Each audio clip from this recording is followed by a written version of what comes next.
It's not every day you see a tree on the move. These trees have been here for decades. Some have grown up to 20 metres high. But new plans to expand Elaine Zoo meant these trees were under threat.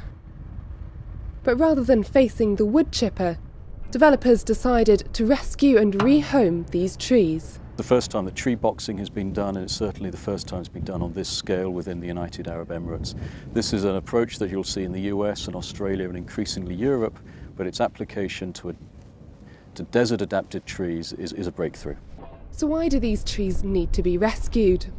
There's several responses. One is an aesthetic response. These are beautiful trees. They've been growing here for 20, 30, perhaps 40 years. If we put a youngster in the ground, it will take a long time for it to recreate that shape. Secondly, I think there's a very strong ethical response that as a conservation institution and as part of Abu Dhabi's commitment to sustainability, we should not be chopping down trees when we can avoid it.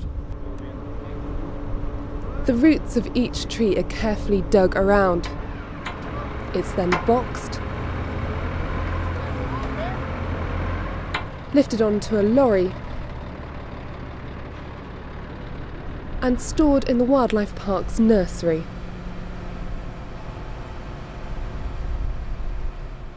Moving house is a stressful business for anyone, and these trees are no different.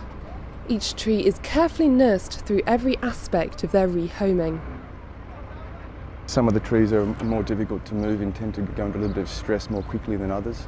A bit like cutting your finger or something, you need to treat it and nurse it back, and you will get a little bit of a shock. So they do go into a little bit of stress with the root trimming, and typically they will drop their leaves as a survival technique. And I think our success rate is extremely high.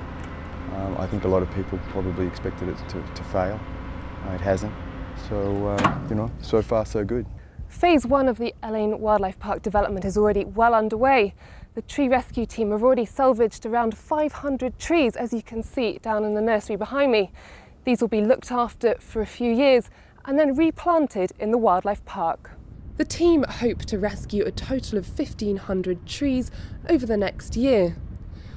Once their new accommodation is completed, the trees can settle into their new homes where they'll be able to live out the rest of their lives and be enjoyed by visitors to Elaine's Wildlife Park for years to come.